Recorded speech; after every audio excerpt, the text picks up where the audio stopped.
So yeah, this is the second abandoned parking lot I'm at. You see someone's over there. They get people to come out the woodworks and just watch me.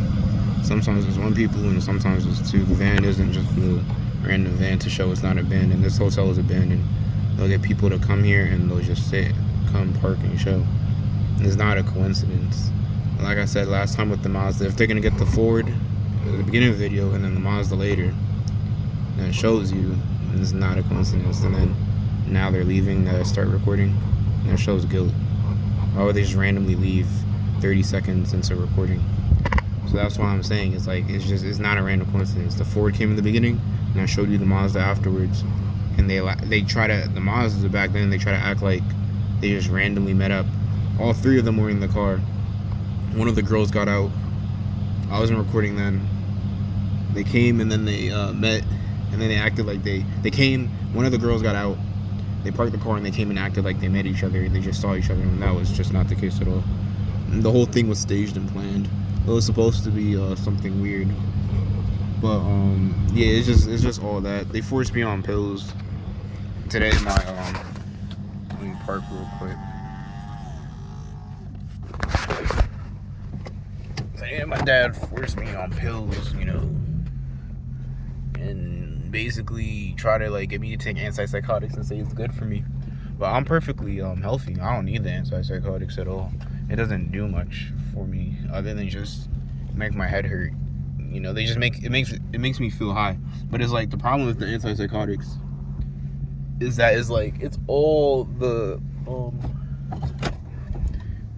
problem with antipsychotics is it gives you the same feeling as weed, at least when you first start doing it. Like a little head high. Not really the euphoria, but just the head high. But then the problem is after a while it makes you fat. It made my hands shake like crazy, a whole bunch of other stuff. On top of the side effects that you get, I could literally read a list and show people the side effects you get from antipsychotics. And it's even worse when you're not even supposed to be taking it in the first place. It's really annoying having to do this, because it's kind of a weird dynamic at the house. It's if he doesn't trust me, why do you want me to still stay with you in the house then? It's if you again, why would you hide the kitchen knives in the house? It's if you don't trust me and you're not doing anything wrong, then why would you, one, hide the kitchen knives, and then two, why would you why do you still want me to live in the house though? That just doesn't make sense. Because I'd be oh, I want to move out, and then they're oh, stay, we love you, we care, we just want to help you out. But then it's fighting almost every other day, and lies, and deceit, a whole bunch of just nonsense, and trying to force me on pills, and saying that I'm just a problem and I should be okay with the abuse that they give me. But it's if you're gonna abuse me, it's why would I just not want to move out? It doesn't make sense to me. Why now you're gonna tell me to stay inside the house? That just doesn't make sense. Why the fuck would I want to stay in the house? I would want to leave. Because obviously in the house is where they try to recondition me and change my mind and my attitude, and basically the whole neighborhood is just to condition me and try to change my attitude and my mind, and basically just. And right now I'm kind of out of it because I was literally forced to take a pill. But the whole neighborhood is basically just there so they can recondition my mind and basically force me into things. It's if I'm forced to take pills to live in the house and I don't want to take the pills, then I just simply will not live in the house. So that's why I'm moving out is the answer, which is not going to be a complete answer, because if they're watching me my whole life and conditioning me and controlling me my whole life, moving out isn't going to change anything. But it'll give me a little more freedom and a little more time to be myself, not get conditioned into doing, basically just silly things that I shouldn't really be doing in the first place. If I had at least a normal family, a normal caring family. But obviously this is deeper than what it seems like, because it's you can't really just say this is just schizophrenia or anything, because it's how many videos I'm going to show you of people doing weird stuff around me. I start recording and then the car pulls off. If they really were just minding their own business, they wouldn't just pull off like that. And then the van comes afterwards, but it's like, it's 12:46. What the fuck is a work van doing in an abandoned parking lot? And then what is the other silver car doing? And then once I pull out the camera, it drives away. They try to do the little plausible deniability. It doesn't work because it's the same with earlier today where the Ford pulled up and then the Mazda pulled up afterwards. Sometimes they'll get 2 cars, 3 cars, whatever, to pull up and be all weird. They'll get people in different areas to watch you, follow you around town. I just don't understand how you could put so much time and resources into someone, you know, that you claim as a nobody, you claim as a loser. It's like, well, if I'm a loser, then let me be a loser by myself and do my loser things. You know, they claim like if I wasn't getting gang stalked, I'd still be in the same mindset or situation I am right now. They'll be like, yeah, maybe it would be a little bit better, but you'd still be, you know, a loser. But it was like, you know, that's not the case.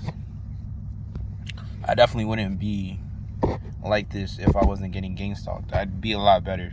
And they know that shit deep down inside, but they know it, but they don't want to see it though. They don't want to see it in person. They don't want to see it happen in front of them because it makes them insecure. Because the type of look my dad gets when he forces me on pills, and then it's like he feels happy. It feels like he looks like he feels happy and just like content. And it like makes it look like he feels good to like have power over someone else. That's why I don't buy the whole moving out thing.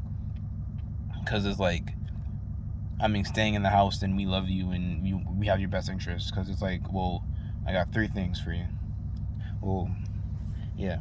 If one, you don't trust me, then I shouldn't be around you. Because if you don't trust me and you say that it seems like I don't trust you, then I shouldn't be in the same house as you. If 2, you think I'm trying to like hurt you or harm you in any way, and I think the same back, and that's the second reason why we really should not be in the same house. And then 3, maybe I just need my space. Clearly you said you're getting tired. Obviously I'm getting tired. Just need space. I don't see why. Because it's an unfair situation. It's like, how are you going to force me on drugs I don't need so I could have a house? That's stupid. Another thing that I mean to say is just that it's like the conditioning, you can see it though, because it's like they'll buy food for everybody in the house except me, even if I am home. Or when I'm home, they'll literally buy food for everybody in the house except me. Again and again and again and again and again and again and again. Even when I didn't have a job because of the quote-unquote mental illness, but it was really harassment that I was receiving, and I couldn't work a job because I had to take a break. Not only did my parents call me lazy and berate me and say I'm just being lazy and inconsiderate for everyone else. Wow. But they also said that that basically, like, you know, we don't get you food because you don't do anything for anybody else. And the house is like, why would I buy food for people who are trying to like slowly drive me to my demise? That doesn't make sense. Or like do things for them. It's like, you know, like, I can't do that. They like to do pops and bangs like you just heard, and text throughout the car or the house and pop water bottles.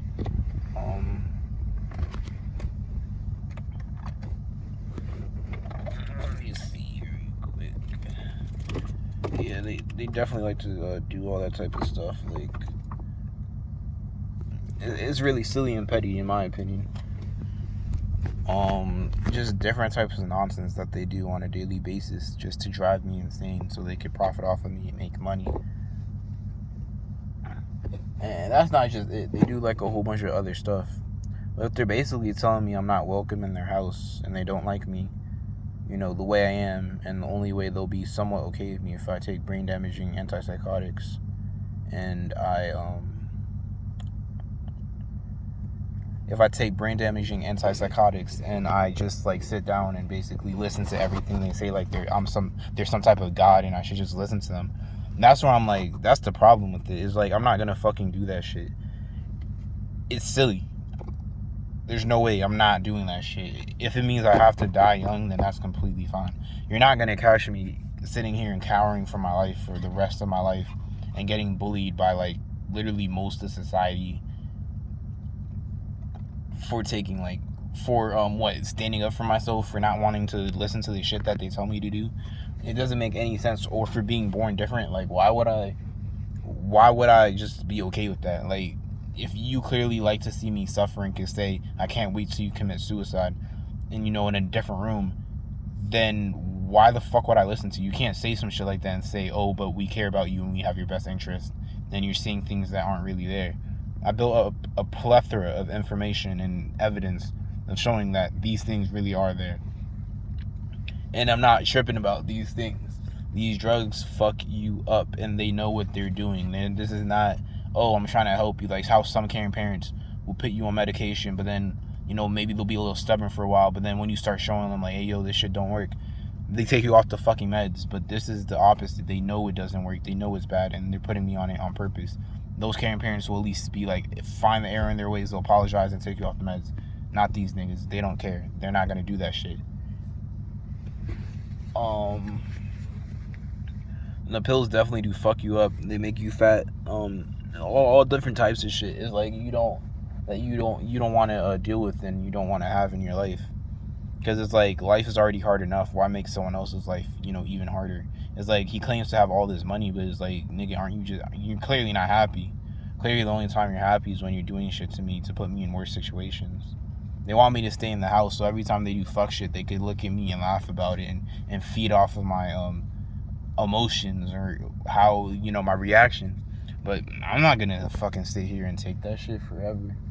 Karma will happen though. Like karma happens to people like that, or whatever you want to call it. I don't completely believe in karma, but low key, like to an extent though, you get what you put out. To an extent, it doesn't work.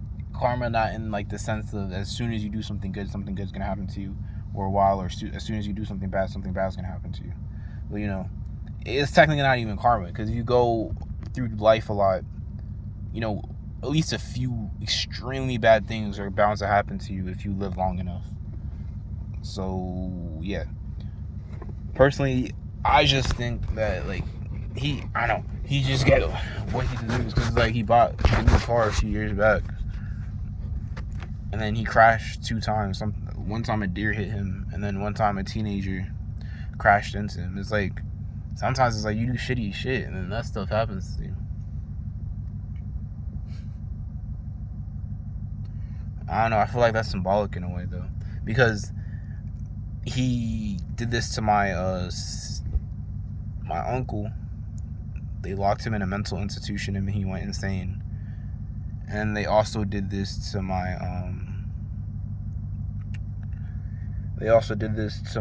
to basically me. And with saying that though,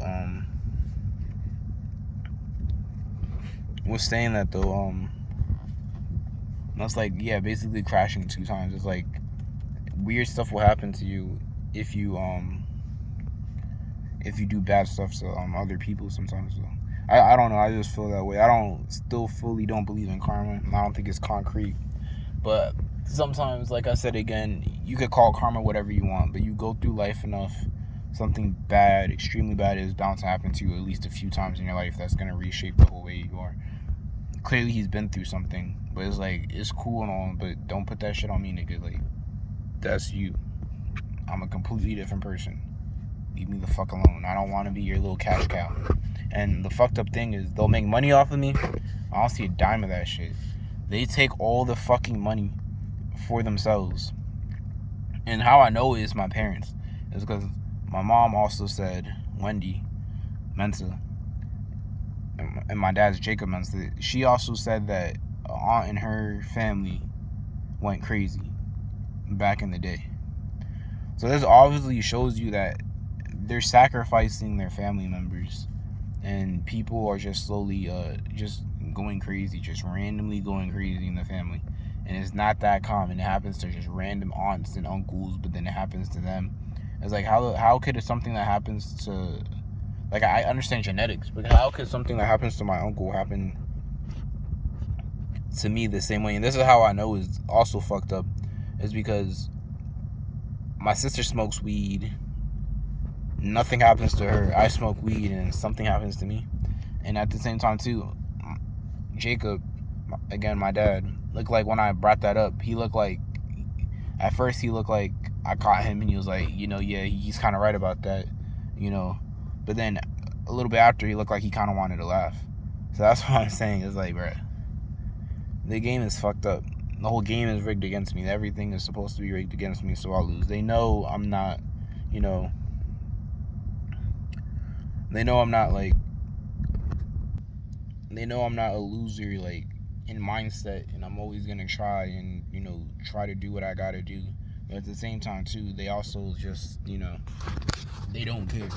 They want me to be a loser. And like in the last video, I keep on saying, how could you be something that you are not? The pills, they kill your fighting spirit, they kill a whole bunch of stuff, and they're not good at all. They're definitely not good at all for you. Yeah, those things will fuck you up. They're really not good at all. Anti-psychiatry doesn't even do much when it comes to curing people. The whole psychiatry industry is just to keep you being a reoccurring patient, just a reoccurring customer, coming back for more meds. They're basically just drug dealers, just legal drug dealers, but they're just drug dealers. Yeah, it's really fucked up. It's really sad, but I guess this is the life I got to live. Like I keep on saying, I'd rather live a short life that's I can enjoy and do me and be true to myself than a long life of misery just to say I'm alive. It takes more than being able to say you're alive. It takes more than just being alive to basically, be alive. Being alive has many other elements to it, like doing things you enjoy, being around people you enjoy, and just like doing things that fulfill you. Just saying, oh, I'm alive, so that's good enough. That's not a good enough reason to want to continue doing stuff. And it doesn't make me suicidal. I'll fight for what I believe in, but if it means my time is up by me doing what I believe in, then I'm saying I'm fine with whatever would happen.